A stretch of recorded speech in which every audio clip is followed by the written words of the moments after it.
주일 예배를 서두시는 신앙 고백을 드림으로 하나님께 예배를 드리겠습니다. 전능하사 천지를 창조하신 하나님 아버지를 내가 믿사오며 그 외아들 우리 주 예수 그리스도를 믿사오니 이는 성령으로 잉태하사 동정녀 마리아에게 나시고 본디오 빌라도에게 고난을 받으사 십자가에 못 박혀 죽으시고 장사한 지 사흘 만에 죽은 자 가운데서 다시 살아나시며 하늘에 오르사 전능하신 하나님 우편에 앉아 계시다가 저리로서 산 자와 죽은 자를 심판하러 오시리라. 성령을 믿사오며 거룩한 공예와 성도가 서로 교통한 것과 죄를 사하여 주시는 것과 몸이 다시 사는 것과 영원히 사는 것을 믿사옵나이다. 아멘. 찬송가 331장으로 하나님께 영광을 돌리겠습니다.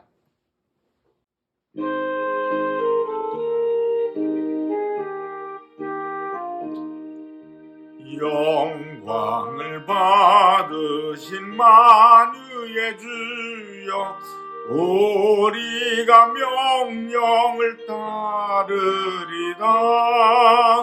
베푸신 은혜를 감사히 알고 진실한 마음으로 섬기겠네.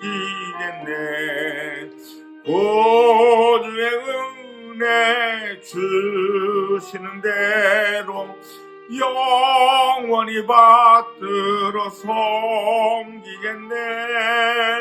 찬송하겠네. 생명을 주시는 구주로다.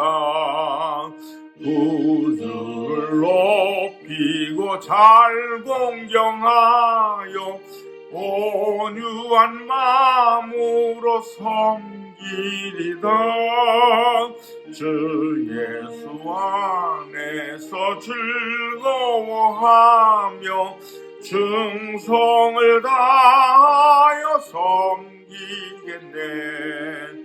구주의 은혜 주시는 대로 영원히 받들어 섬기겠네. 찬송하겠네. 생명을 주시는 구주로다.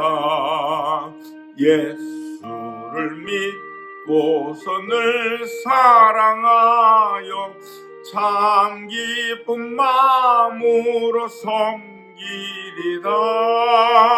온 마음을 드리고 늘 순종하며 구주를 영원히 섬기겠네. 구주의 은 주시는 대로 영원히 받들어 섬기겠네.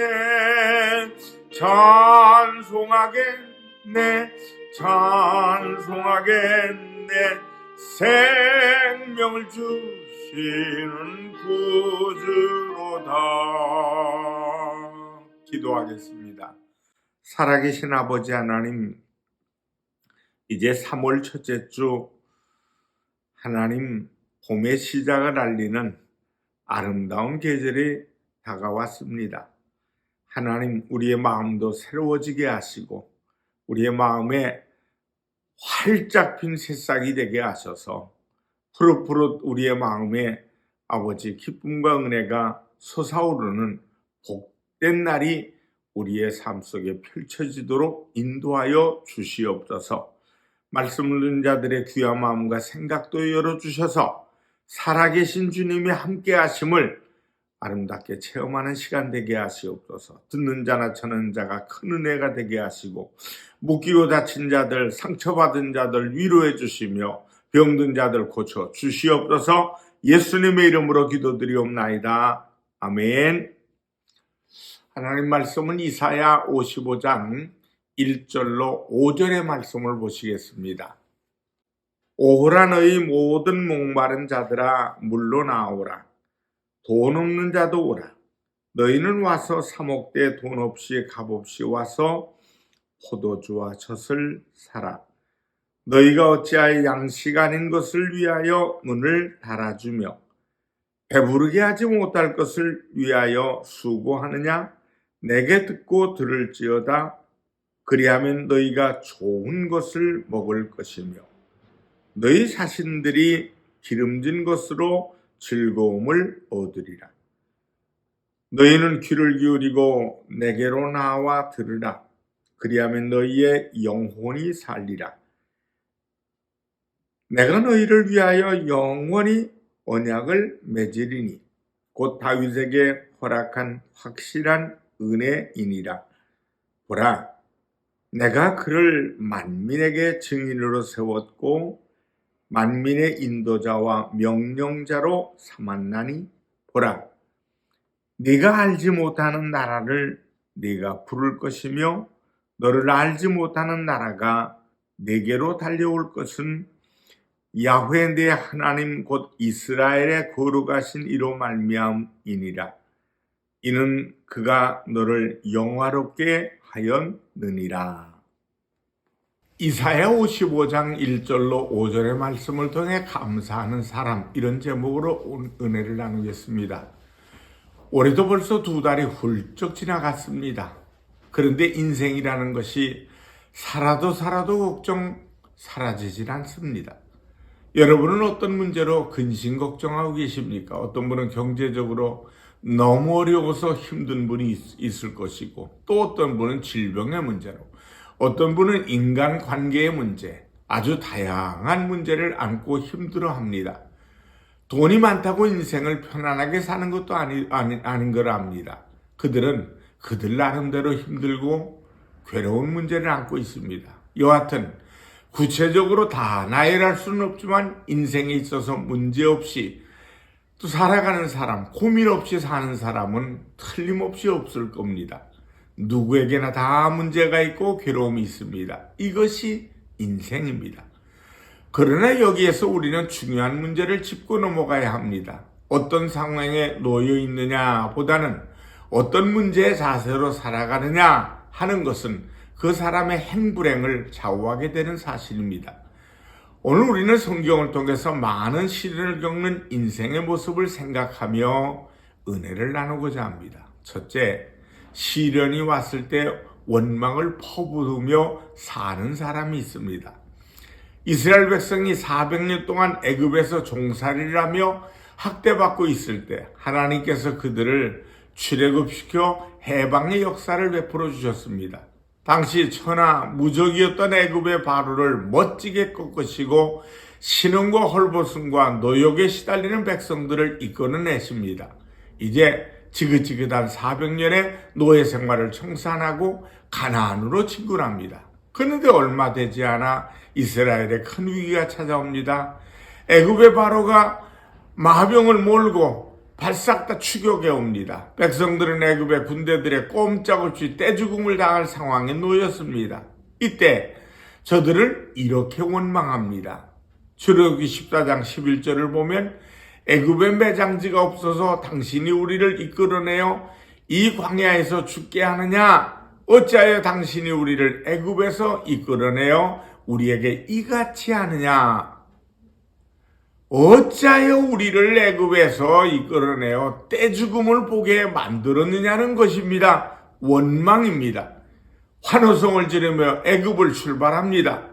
탈출할 때가 조금 전이었는데 추격해오는 바로의 군대를 보자마자 두려움을 느끼고 원망을 퍼붓는 모습을 볼 수 있습니다.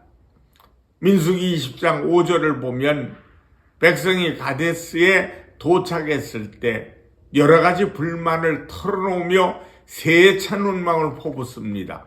너희가 어찌하여 우리를 애굽에서 나오게 하여 이 나쁜 곳으로 인도하였느냐? 이곳에는 파종할 것이 없고 무화과도 없고 포도도 없고 석류도 없고 마실 물도 없도다. 백성이 원망하는 내용을 살펴보면 파종할 것이 없대요. 무화과도 없대요. 포도도 없다. 석류도 없다. 마실 물도 없다. 없고 하고 있습니다. 지금 이들은 아무것도 없다고 원망합니다. 지금 백성이 요구하고 있는 것이 무엇입니까? 지금 이들은 왜 무엇 때문에 원망을 퍼붓고 있는 것입니까? 먹을 양식과 과일과 마실 물과 머물러 평안히 쉴 수 있는 공간, 파종할 곳이 없다고 투정하고 있는 겁니다. 백성들은 없다고 원망했지만 사실은 차고 넘치도록 풍족합니다. 물이 없다고 원망하지만 하나님은 바위 속에 생수를 보관하고 계셨습니다. 먹을 것이 없다고 원망했지만 하나님은 만나와 메추기라기를 차고 넘치도록 내려주십니다. 그리고 또 있습니다. 백성들은 정녕 있을 곳을 보지 못하고 원망만 했습니다. 야훼의 손길이 저들을 붙들고 계시는 것을 보지 못했습니다. 야훼께서 이스라엘을 보호하시고 동행하고 계신다는 사실을 보지 못하고 원망을 했습니다. 사랑하는 성도 여러분, 오늘 본문 2절 말씀해 보니까 너희가 어찌하여 양식 아닌 것을 위하여 은을 달아주며 배부르게 못할 것을 위하여 수고하느냐? 내게 듣고 들을지어다. 그리하면 너희가 좋은 것을 먹을 것이며 너희 자신이 기름진 것으로 즐거움을 얻으리라. 그렇게 말씀하십니다. 너희가 어찌하여 양식하는 것을 위하여 배부르게 못할 것을 위하여 안달을 부리느냐는 겁니다. 광야를 횡단하던 이스라엘 백성들은 목이 마를 때마다 모세를 원망했죠. 하나님을 원망합니다. 그러나 본문에서 하나님은 뭐라고 말씀하고 계십니까? 1절 말씀에 보면 오호라 너희 모든 목마른 자들아 물로 나오라고 말씀하고 있습니다. 영적으로 목이 마르든지 육적으로 목이 마르든지 목마른 자는 다 죽게 나오라는 것입니다. 오늘날 현대인들은 경제적으로 더 큰 부를 누리기 위해 만족감이 없이 뛰어다니고 있습니다. 마치 돈을 모으기 위해 태어난 사람처럼 세상에 매달려 애를 씁니다. 현대인이 이렇게 살지 않으면 도태되고 낙오되는 게 현실이라 그러죠. 저는 사업이 잘 풀리지 않고 어려워지면 하나님을 원망하는 분들을 많이 보았습니다. 그러나 본문에서 하나님은 이렇게 말씀하고 계십니다. 1절 말씀해 보니까 돈 없는 자도 오라. 너희는 와서 사 먹되 돈 없이 값 없이 와서 포도주와 젖을 사라. 2절 말씀해 보면 너희가 어찌하여 양식하는 것을 위하여 배부르게 하지 못할 것을 위하여 이렇게 수고한단 말이냐? 이 말씀의 의미는 내가 곧 물이요 내가 참 양식이요 내가 곧 복이다 그런 뜻입니다. 그러니 내게로 나오라는 것입니다. 그러면 너희가 배부르게 먹을 것이요 좋은 것을 먹을 것이요 마음의 즐거움을 얻게 되리라는 것입니다. 사랑하는 성도 여러분, 오늘 우리에게 주시는 귀한 말씀에 귀를 기울입시다. 목마른 사람에게 내게로 나오라고 말씀하십니다. 가난한 사람에게 돈 없는 자도 내게 오라고 말씀합니다. 오늘 우리에게 주시는 말씀을 통해 단호한 결단을 우리 가슴에 가져야 합니다. 그것은 바로 주님께로 나아가는 것입니다. 내게로 오라 하신 주님의 말씀에 순종하는 것입니다. 인생의 무거운 짐에 눌려 염려하지 말고 한숨 쉬지 말고 울지 말고 주님께로 나아가는 저와 여러분들이 되시기를 주님의 이름으로 축원합니다. 이스라엘 백성처럼 없다고 원망하는 사람이 되지 맙시다. 없는 것 같지만 주님의 손길이 있고 보호하심이 있으며 복이 있음을 알고 감사와 찬양하는 삶을 가질 수 있기를 바랍니다. 홍해 밑에 길이 있을 줄 누가 알았겠습니까? 바위 속에 생수가 예비되어 있을 줄 누가 또 알았겠습니까? 깡마른 바위 속에서 샘이 솟고 백성을 먹이게 될 줄 누가 알았단 말입니까? 여러분의 인생에 시련이 다가올지라도 출렁이는 홍해만 바라보지 말고 그 밑에 숨겨진 길을 예비하신 주님을 보실 수 있기를 바랍니다. 거친 바위만 바라보며 낙심하지 말고 그 속에 생수를 예비하신 주님의 손길을 바라볼 수 있기를 주님의 이름으로 축원합니다. 둘째, 시련 속에서 오히려 찬송하는 사람이 있습니다. 일간의 시련을 만나면 절망하게 되는 것은 당연한 일입니다. 아니, 인간이기 때문에 어렵고 힘들 때 절망할 수밖에 없습니다. 그러나 또한 인간이기 때문에 절망 속에서도 소망을 불태울 수 있다는 것을 아시기 바랍니다. 인생을 살면서 조그마한 일을 가지고 원망하는 사람이 있는가 하면 큰 고난 속에서도 감사와 깊은 절망 속에서도 찬양하는 사람이 있습니다. 시편 42편을 보면 어느 무명 시인의 위대한 고백을 만날 수 있습니다. 아마도 이 시인은 너무도 깊은 절망과 좌절에 빠져서 울고 있었을 것이 분명합니다. 시인 스스로 고백하기를 5절의 말씀에 보면 내 영혼아 내가 어찌하여 낙심하며 어찌하여 내 속에서 불안해하는가 그랬습니다.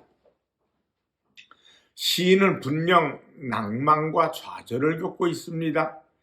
소망의 빛을 전혀 찾아볼 수 없기에 불안하여 떨고 있었음을 알 수 있습니다. 그러나 시인은 자기 자신을 향해 채찍을 가합니다.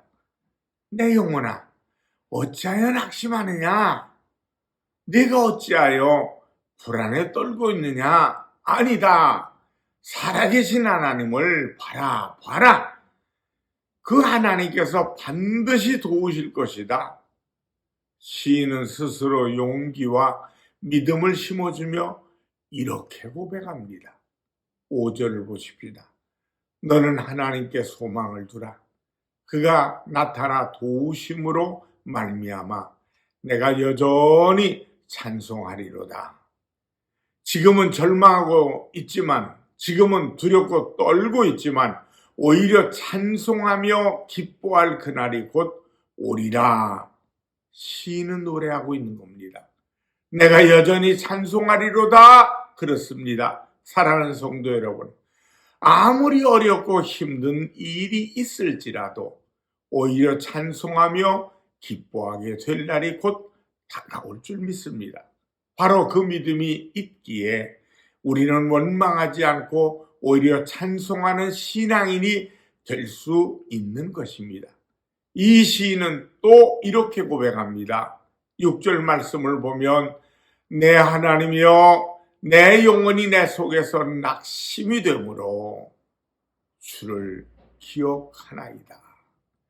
내 처지가 낙심이 되고 절망이 되기에 지금 주님을 기억하고 있다는 것입니다. 재물이 많아서 주님을 기억한다고 하지 않았습니다. 시련이 있기에 주님을 기억한다는 것입니다. 절망적이기에 주님을 기억하고 죄가 너무 많기에 주님의 은총을 기억한다는 것입니다. 주님을 간절히 사모한다는 뜻입니다. 지금 이 시인은 하나님을 간절히 목말라하고 있습니다. 인생이 너무 힘들기에 더욱 목이 마릅니다. 인생이 너무 고달프기에 너무 절망적이기에 더욱더 주님을 고대하고 또 고대한다는 것입니다. 그래서 시편 42편 1절을 보면 하나님이여 사슴이 시냇물을 찾기에 갈급함같이 내 영혼이 주를 찾기에 갈급하니이다 하고 노래합니다. 공동번역에 보니까 암사슴으로 번역되어 있습니다. 새끼를 거느리는 암사슴이 시냇물을 찾아 헤매듯이 내가 주님을 간절히 찾고 있다는 것입니다. 여러분, 오늘날 목마르지 않는 영혼이 어디 있겠습니까? 인간이 물질로 사는 동물이라면 하나님의 존재가 더 불필요할 것입니다. 그러나 인간은 물질로 사는 동물이 아니라 영으로 사는 존재임을 잊지 맙시다. 아무리 풍성한 물질의 혜택을 누릴지라도 공허할 수밖에 없는 까닭은 영혼이 만족할 수 없기 때문이요, 죄의 문제를 해결할 수 없기 때문입니다. 그래서 모두가 목말라 하고 있습니다. 이 시대는 분명히 목마른 시대입니다. 이 시대는 분명 영적으로 빈곤한 시대임이 틀림이 없습니다. 죄의 문제를 해결하지 못한 영혼은 그럴 수밖에 없습니다.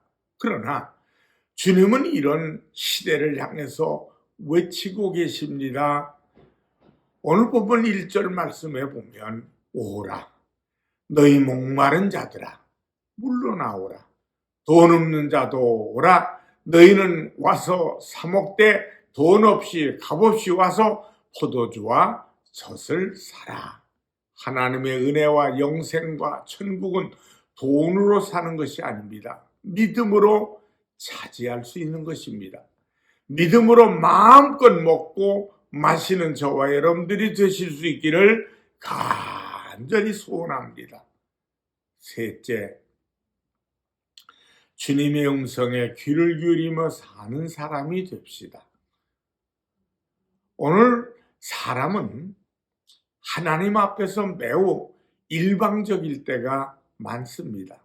자신의 입장에서 하나님을 대할 때가 많다는 말입니다. 광야에서 원망하는 이스라엘 백성들이 그러했습니다. 어찌하여 우리를 이곳으로 인도해 냈느냐는 것입니다. 어찌하여 마시는 물도 없고 먹을 양식도 없느냐는 것입니다. 우리도 이런 모습으로 주님을 대할 때가 종종 있지 않습니까? 어찌하여 나에게 이런 시련을 주었느냐? 어찌하여 이렇게 하셨느냐? 자신의 입장에서만 생각합니다. 그러나 오늘 본문을 통해 들려오는 주님의 음성에 귀를 기울이십시다. 2절 말씀을 보면, 너희가 어찌하여 양식 아닌 것을 위하여 은을 날아주며 배부르게 하지 못할 것을 위하여 수고하느냐. 지금까지 우리는 왜 어찌하여 이렇게 하십니까? 하는 질문을 했습니다. 그러나 오늘 주님께서 나에게 하시는 질문을 기억하십시다. 너는 어찌하여 양식이 아닌 것을 위하여 배부르게 하지 못할 것을 위하여 사느냐? 그러지 말고 내 말을 듣고 나를 의지하라. 이렇게 말씀하는 겁니다. 사랑하는 성도 여러분, 본문은 인생을 향해 부르시는 주님의 초청장입니다. 목마른 자도 오고 돈 없는 자도 오라는 초청의 말씀입니다.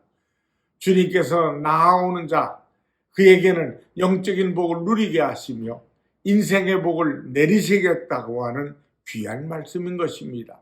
나를 부르시는 주님의 초청에 귀를 기울이시고 그 초청에 응답하시는 여러분과 제가 되기를 바랍니다. 원망하며 사는 인생이 아니라 감사하며 찬송하며 사는 인생이 되시기를 주님의 이름으로 축원합니다. 기도하겠습니다. 하나님 아버지,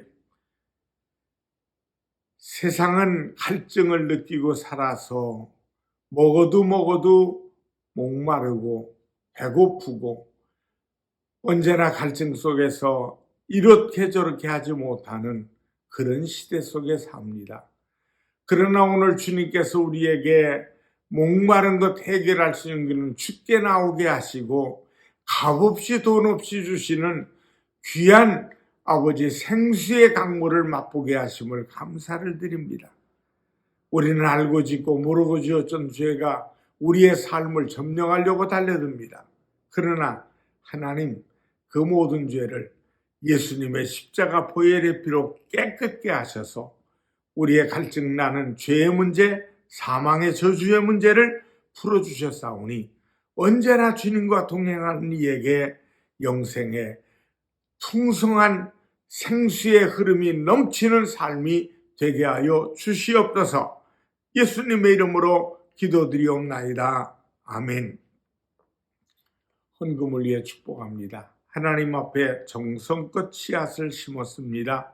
주일 감사 선교 건축 하나님의 것을 구별한 10의 1조 각종 예물에 1000배 만배로 갚아 주시옵소서. 하늘의 복과 땅의 복을 체험하는 씨앗 되게 하시오. 잘 자라게 만들어 주시옵소서. 예수님의 이름으로 축복하며 기도드립니다. 아멘. 축도하겠습니다.